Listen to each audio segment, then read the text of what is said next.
There is an issue I've really wanted to touch on since I'd begun to cover mechs with a bit more detail, even in their more basic forms. And because I've had a chance to cover so many of these with their intention when first constructed in the lore. It's something I've noticed since I actually started in the hobby in the early 90s, but it extends beyond it. So what is the issue? Well, in essence, it's mechs and setting revisionism. This video is my disclaimer about a lot of the things I'll be needing to cover soon.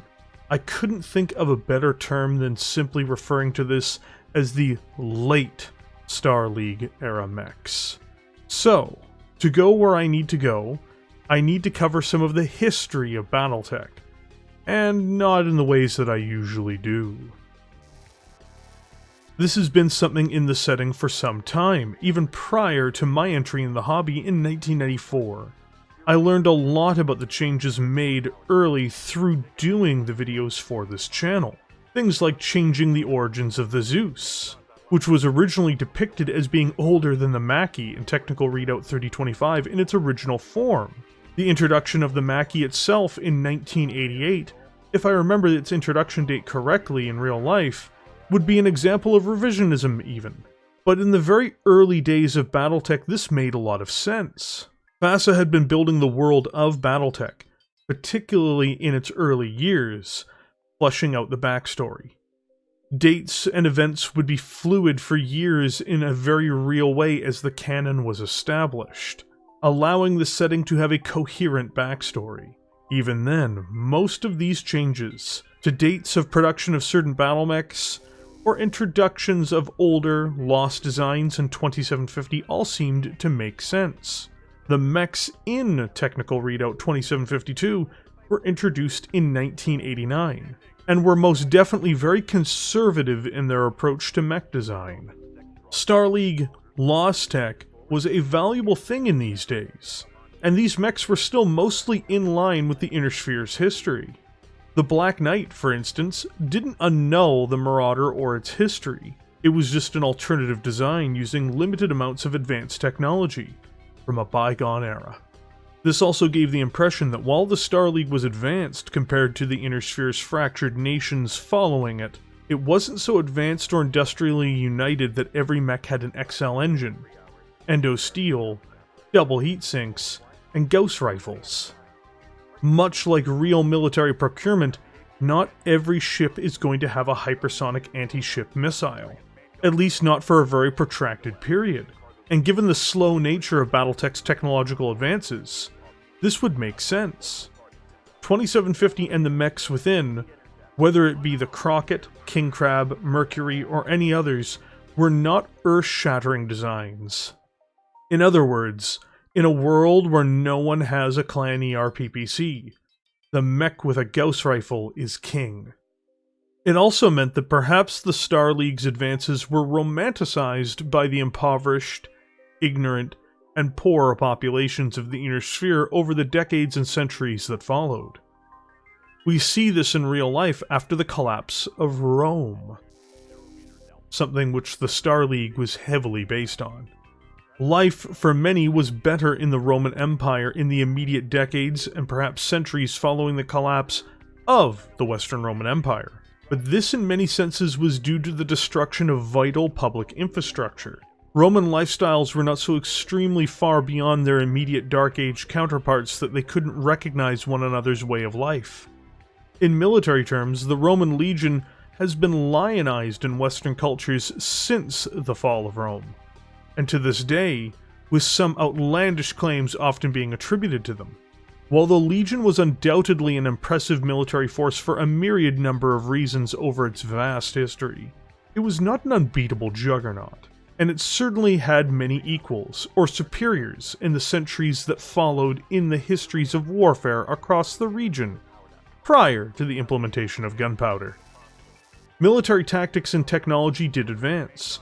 The Eastern Roman Empire and its cataphracts, or even its own ground infantry, which held the state together far more than people give it credit for, were likely a superior fighting force for much of the remnant of the Roman Empire's history, for instance. And this says nothing of their neighbors and competing powers from across the world. This opinion, I should add, is an unpopular one, but I digress.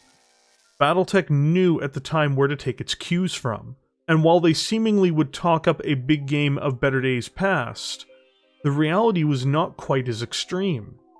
Yes, there was truth to it, but it wasn't extreme.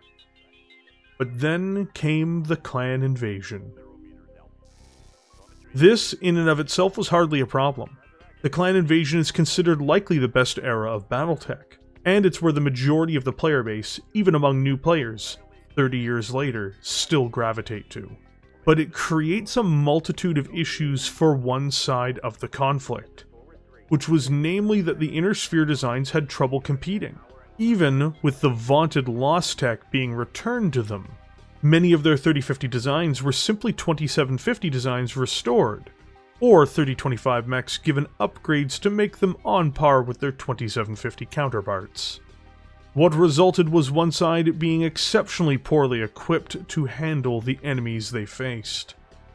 This is from the years prior to battle value, often where mech forces were being chosen by tonnage, and the game itself suffered for it.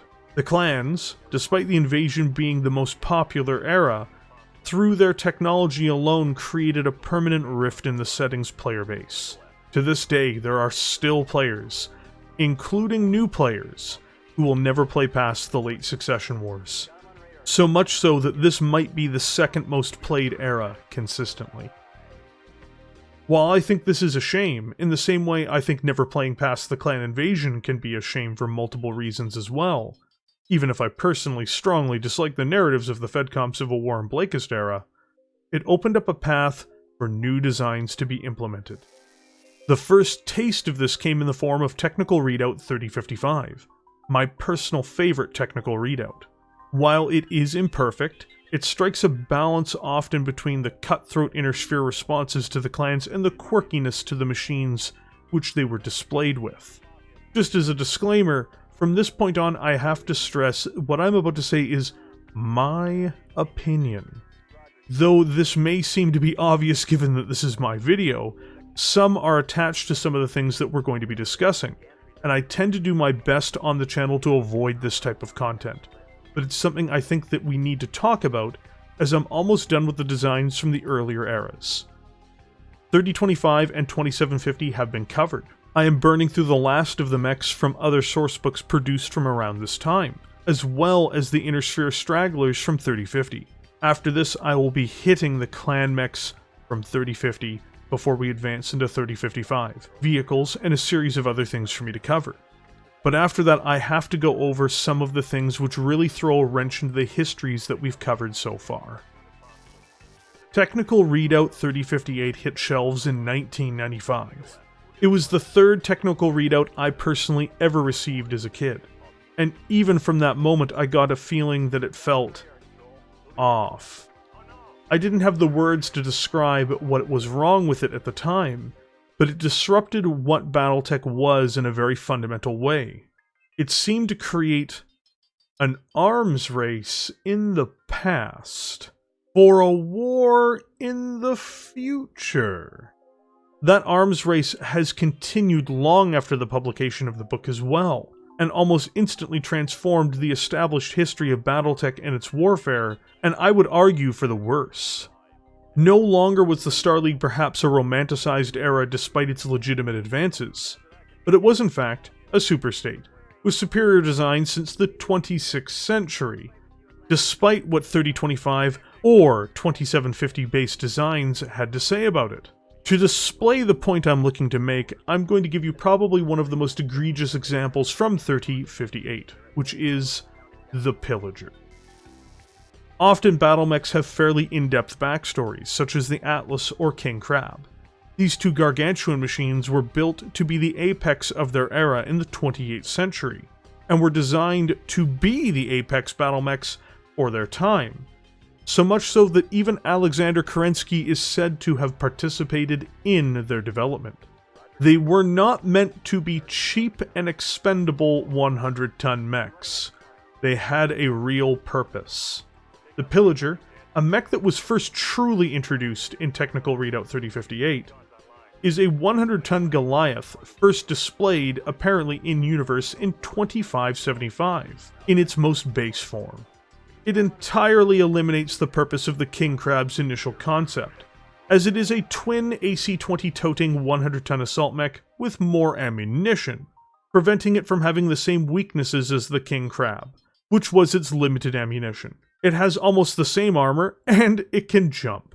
It fills all the niches that an alternative Battlemech could reasonably want to, and fits into a lot of what the Atlas can do as well. These other designs are extremely unlikely to have been developed as a result, and especially wouldn't be as they were described, being incredible war machines. Worse still, only 20 years in-universe later, the Pillager would be updated to have a 300XL engine, and comes equipped with twin Gauss rifles and can jump. In essence, it is a clanbuster variant of the King Crab. It's even more armored than an Atlas. It also has enhanced jump capability, allowing it to leap as far as the Highlander, stealing its niche as well, and is introduced only 2 years after the Highlander in-universe, making another famous mech somewhat questionable as well. It has double heat sinks, something its contemporaries and future competitors completely lacked. This Battlemech represents a style of technological inclusion that the Star League never seemed to demonstrate prior. Other examples of these types of inclusions include mechs such as the Emperor, to a lesser extent the Nightstar, which only exists in the Inner Sphere for a handful of years prior to the collapse of the Star League, which was a bit more understandable at least, and an assortment of others. Some of these mechs were given random names of designs mentioned prior in older technical readouts and source material, but they never existed. They weren't planned to be what they were displayed as in 3058. When the Marauder was designed, no one thought the Nightstar was going to be a twin Gauss-wielding super machine. The introduction of these mechs made their counterparts seem out of place. It changes the shape of warfare and development. It also makes many other mechs that a splurging SLDF would later buy for being advanced seem bewilderingly foolish, even beyond what corruption or incompetence could reasonably explain. It's like a modern government buying spears for the same price as buying armored personnel carriers. So, of course, with this soon being covered by me within the next year or sooner, I felt I needed to address at least part of this. But this brings me to another point. The royal variants of traditional Battlemechs started to be created for SLDF units to justify why they weren't simply either entirely ignored or replaced by these vastly superior machines, and only causing the setting to have even more extraordinarily high-powered mechs in the early eras. The Atlas II was forged to make people forget that the Atlas had become a sad, primitive construct that paled in comparison to the Pillager, Emperor, Devastator, Thunderhawk, and Nightstar. More revisions were added over time to transform the Star League further from this once great power to a once great anti-clan destroyer. Why do I use that term for this? Simply because these mechs might have been inserted into the era, but they were really for Inner Sphere players to be put to use against their clan counterparts. Everything about them is optimized for them to do so. In particular, their almost universal reliance on Gauss weaponry, the only weapons the Inner Sphere can almost match their clan counterparts with. So, why was all of this done?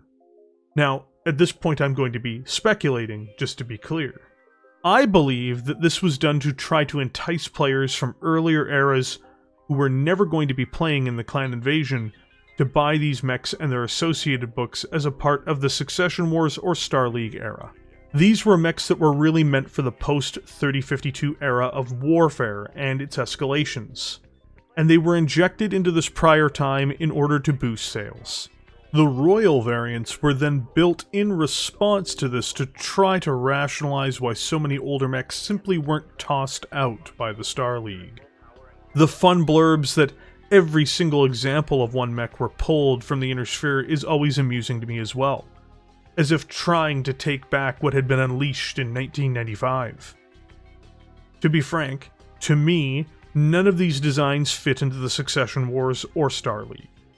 Perhaps some people would use the derisive term grognard to describe me as a result, but I don't dislike the Pillager, or the Emperor, or the Rampage, or any number of these Battlemechs. I just don't think that they're meant to be in the Star League era or the early Succession Wars. They should have been products of a new era, just like the mechs of 3055. The Royal variants?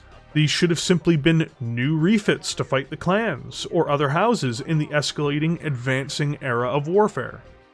The Roman Legion did not have rifles. So why am I making this video in totality? As mentioned before, this is a disclaimer for all of you, but also because I am going to have to be covering these mechs.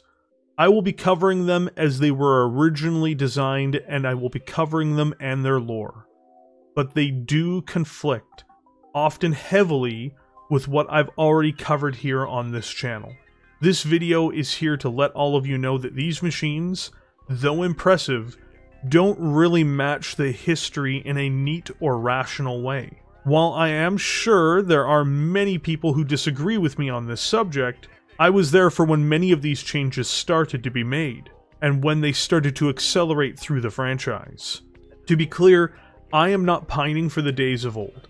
I am simply left to describe entries into the franchise that will have difficulties lining up in many cases with what's already established in the setting. It's one reason I find the Star League era to be less interesting, as I feel it's been meddled with far too much.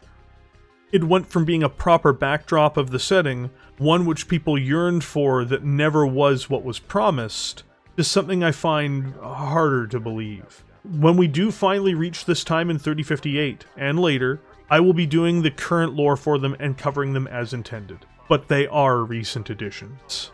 They are the latecomers to the era, and not in the best of ways.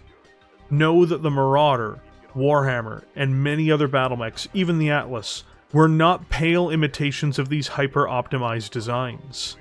Many other YouTube channels have yet to cover many of these mechs, because they are less known, and because they rarely find themselves in video games. I think that they were added not just to mutate the Star League military into something that doesn't jive with the lore of many of the established machines from the prior eras of them, but mostly to drive sales to a divided fanbase caused by the clan invasion when the clans were heavily favored due to a lack of a point system. While the game is of course financially driven in its goals, I think having a more consistent and better world is a better way to drive those sales than dropping such baubles that disrupt the setting yet further. And to be clear, this wasn't something started by the current developers either, so it's hardly something that can be placed at their feet. BASA are the ones who started this, and they created Battletech.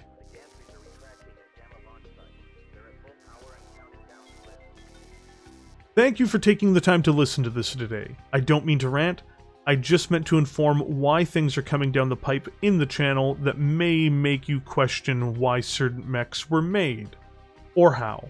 It's an explanation that is more related to business and retcons than it is to meaningful, organic, in-universe justifications. I've personally always found this to be a hard part of the lore to ignore and just eat around, just because of how naked in its financial motivation it feels, even from a game company. I'd be interested in what you think in the comments section below. I'm sure there will be more than a handful of disagreements. If you enjoyed this video, please hit the like button and consider subscribing to the channel. I do updates frequently, and you'll be happy with the content, I think. Especially for these new mechs that will eventually get covered, I'm sure. Also, a huge thank you to all the YouTube members for this channel.